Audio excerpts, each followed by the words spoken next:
तो चलिए बच्चों, हम लोग आ गए हैं माइक्रो इकोनॉमिक्स के दूसरे लेसन के साथ। हमने पहला लेसन इंट्रोडक्शन पढ़ लिया, दूसरा लेसन है सेंट्रल प्रॉब्लम ऑफ इकोनॉमी। तो इसमें सबसे पहले हम पढ़ लेते हैं कि कौन कौन से टॉपिक इस लेसन में हमें पढ़ने हैं, उसके बाद उन टॉपिक्स को एक एक करके हम डिस्कस करेंगे। तो चलिए इसमें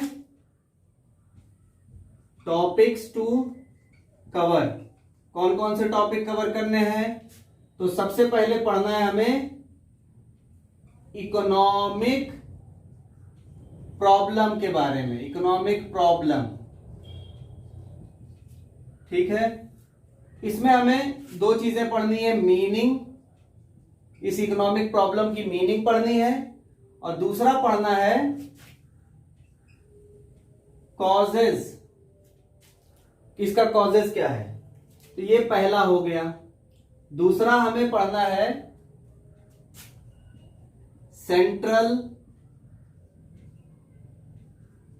problem of an economy. Central problem of an economy, इसमें हमें तीन तरह की चीजें पढ़नी है। पहला पढ़ना है इसका मीनिंग, फिर तीन चीजें, इसी प्रॉब्लम में तीन प्रॉब्लम आती हैं। पहला है what to produce, what to produce. दूसरा है हाउ टू प्रोड्यूस, और तीसरा है फॉर whom टू प्रोड्यूस। इन टॉपिक्स को पढ़ना है। उसके बाद ये तीन प्रॉब्लम है तो इसका सॉल्यूशन भी होगा, तो लास्ट में पढ़ेंगे सॉल्यूशन, कि इन तीनों प्रॉब्लम को किस तरह से सॉल्व किया जाता है। ये हो गया दूसरा टॉपिक। तीसरा है जो कि सबसे इंपॉर्टेंट है, प्रोडक्शन पॉसिबिलिटी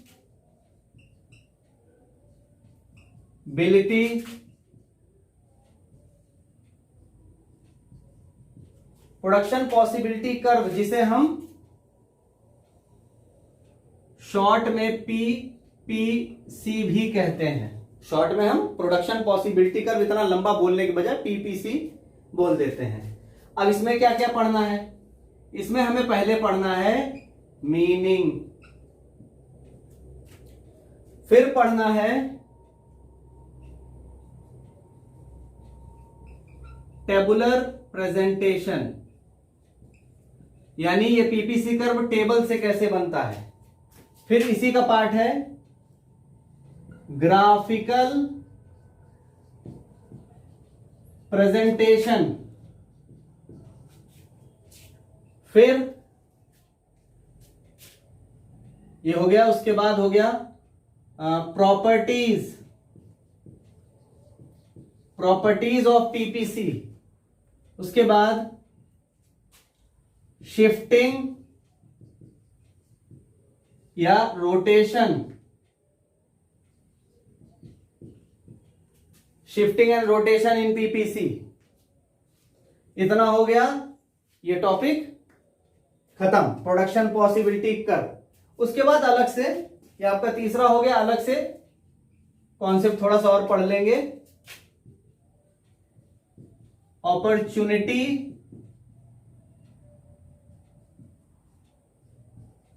अपॉर्चुनिटी कर्व का कॉन्सेप्ट पढ़ेंगे, और उसके बाद लास्ट पढ़ेंगे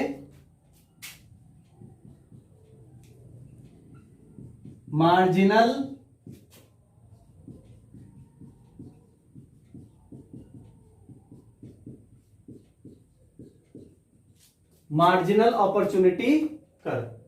तो इतने टॉपिक इस लेसन में कवर करने हैं।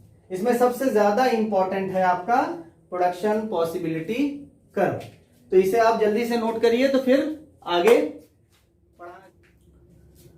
तो चलिए बच्चों, हम स्टार्ट करते हैं। हमने टॉपिक्स टू कवर कंप्लीट कर लिया। टॉपिक्स टू कवर में सबसे पहला टॉपिक था इकोनॉमिक प्रॉब्लम। तो चलिए इसको समझ लेते हैं कि इकोनॉमिक प्रॉब्लम होता क्या है। तो इकोनॉमिक प्रॉब्लम बेसिकली जनरेट होता है, जैसे हमारा जो डिमांड है, हम जो मांगे करते हैं, हम जो इच्छाएं रखते हैं, वो असीमित है, यानी अनलिमिटेड है, उसकी कोई सीमा नहीं। लेकिन क्या हमारी सारी इच्छाएं पूरी होती हैं?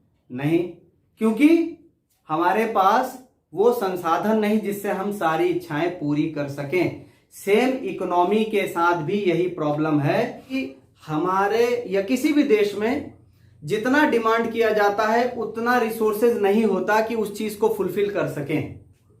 यानी जैसे अगर हमें 25 प्रोडक्ट की जरूरत है, यानी 25 गिफ्ट की जरूरत है, और हमारे पास जरूरी नहीं है, इकोनॉमी में जरूरी नहीं है कि वो 25 प्रोडक्ट ही या 25 गिफ्ट वो प्रोड्यूस करते हों, वो उससे कम, क्योंकि हमारी ख्वाहिशें बहुत ज्यादा हैं, हमारी इच्छाएं बहुत ज्यादा हैं, हम डिमांड बहुत ज्यादा करते हैं, लेकिन वो क्या सारी चीजें मिल जाती हैं? नहीं मिलती, क्योंकि हमारे पास जो रिसोर्सेज हैं, यानी उस प्रोडक्ट को बनाने का या उस गिफ्ट को बनाने के जो रिसोर्सेज हैं जिससे यूज होकर वो गिफ्ट बनता है, एक एग्जांपल ले रहा हूं गिफ्ट का मैं, वो गिफ्ट बनता है, वो रिसोर्सेज कम है। यानी रिसोर्सेज इतने हैं कि 10 गिफ्ट बन सकता है और आप डिमांड कर रहे हो 25 गिफ्ट का। तो ये क्या है? हमारा इकोनॉमिक प्रॉब्लम।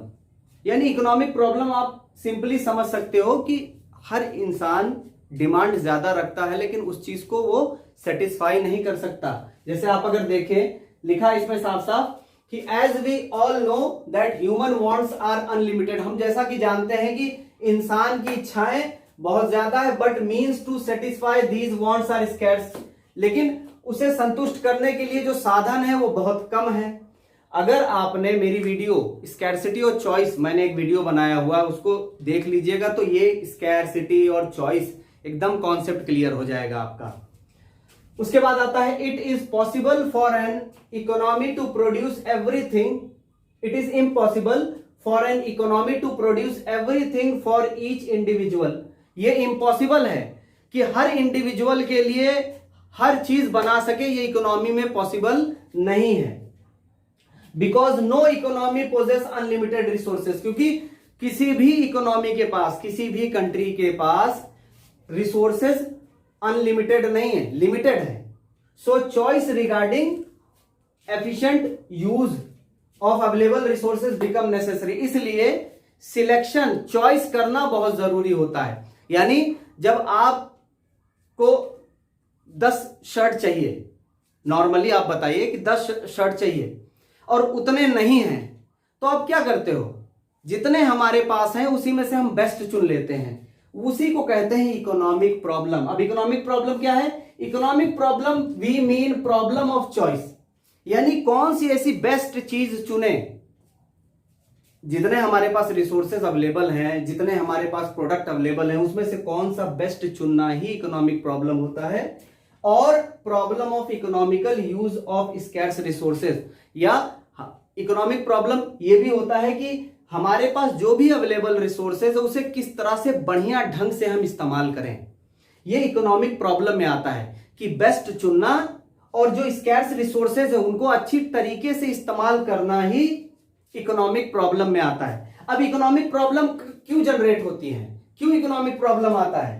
पहला, अनलिमिटेड वांट्स हैं, हमारी इच्छाएं बहुत ज्यादा हैं, हम डिमांड बहुत ज्यादा करते हैं, ठीक। लेकिन लिमिटेड और स्कैर्स मींस जो जिस चीज का हम डिमांड कर रहे हैं उस चीज को बनाने के लिए जो रिसोर्सेज हैं वो बहुत कम है, इसलिए हमारी पूरी इच्छाएं पूरी नहीं हो पाती। और इसलिए भी कम है क्योंकि चीजों के कई सारे इस्तेमाल हो गए हैं, चीजों के कई सारे इस्तेमाल हो गए हैं। जैसे पहले अगर आप खुद सोचिए कि अगर मिल्क को केवल पीने के लिए हम यूज करें तो मिल्क सब घर में पहुंच सकता है, सबको मिल सकता है। लेकिन अगर मिल्क का हम कर्ड बना रहे हैं, हम मिठाइयां भी बना रहे हैं, दूध पीने में भी यूज कर रहे हैं, हम और चीजों में भी हम इसको यूज कर रहे हैं, तो क्या होगा? दूध कम पड़ जाएगा, दूध के इस्तेमाल, दूध मतलब शॉर्ट हो जाएगा दूध का। अल्टरनेटिव यूज का मतलब है एक ही चीज के कई सारे इस्तेमाल। तो ये 3 रीजन है जिनकी वजह से इकोनॉमिक प्रॉब्लम जनरेट होता है। हमारे वांट बहुत ज्यादा है, हमारे पास रिसोर्सेज कम हैं और उन रिसोर्सेज के जो इस्तेमाल हैं बहुत ज्यादा हैं। यानी मिल्क को केवल पीने के लिए यूज करें तो दिक्कत नहीं है, लेकिन उसको अगर 4-5 तरीके से यूज करें तो कम पड़ जाएगा। इसी तरीके से एक एग्जांपल सबसे अच्छा लैंड का आता है। लैंड को केवल खेती के लिए हम यूज करते थे तो दिक्कत नहीं थी। अब उस लैंड का इस्तेमाल स्कूल भी बनता है, रोड भी बन रहा है, घर भी बन रहा है, स्कूल्स भी बन रहे हैं, ग्राउंड्स भी, प्ले ग्राउंड्स भी बन रहे हैं, बहुत सारे इस्तेमाल, इसलिए जमीन शॉर्ट हो गई। तो चीजें और शॉर्ट हो गई तो हम सबसे बेस्ट चुनते हैं। तो इसलिए हमारे पास हम कह सकते हैं कि इकोनॉमिक प्रॉब्लम जनरेट हो रहा है।